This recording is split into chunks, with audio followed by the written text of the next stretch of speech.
It appears progressives may have found a new way to obstruct ICE's enforcement of federal immigration law. Go after the agents themselves. Yeah, Newsmax crime correspondent Jason Mattera is here on what's quickly becoming a growing trend in blue states where lawmakers are attempting to bully federal agents with threats aimed at their careers. Jason, can you explain?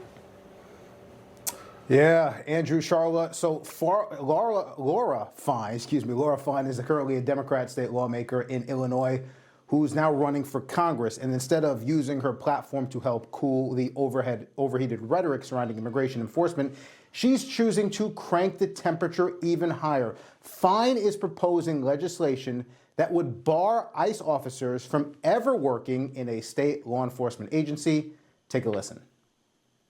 Washington won't protect my district. I will. That is why I have introduced legislation that says that anybody who's come on to ICE under this current Trump administration cannot be a police officer in the state of Illinois. People who get on to the ICE force now know exactly what they're getting into, and that is unacceptable within my community.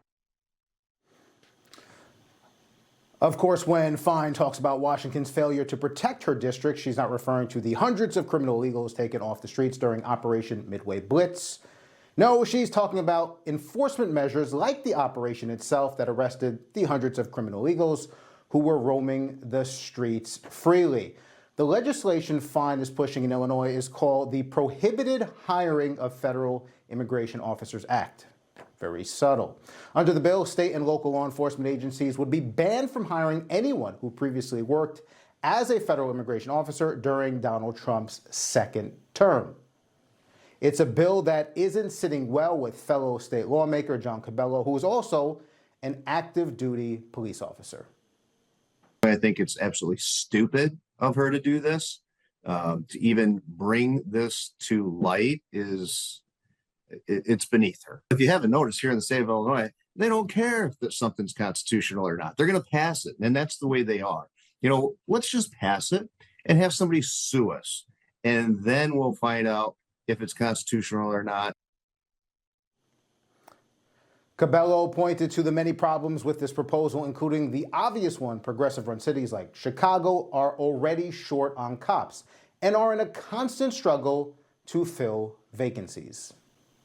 When we're looking at the types of people that we want to exclude, why would we want to exclude other police officers? Because that's what they are. They're federal agents, but they're also, they're law enforcement officers. It's a piss poor way of running government. It really is. Andrew, Charlotte, going after the future employment of immigration agents is quickly becoming a pattern among Democrat lawmakers. As we've reported previously, a Maryland state rep introduced similar legislation that would block ICE officers from later working as a state or a local cop. But again, here's the glaring problem. Cities like Baltimore and Chicago and virtually all blue cities are already facing staffing shortages with police officers. So shrinking the pool of qualified applicants is probably not the smartest move from a public safety standpoint. Yeah, I mean, Jason, I was assigned to that story about the Maryland piece of legislation. Funny enough, coincidentally enough, the state delegate who also introduced that legislation, basically identical to your story there in Illinois, he's also running for Congress. Interesting. So. Jason, thank you so much for your reporting this morning. Appreciate it. Information, truth is freedom, is Newsmax. It's real news for real people.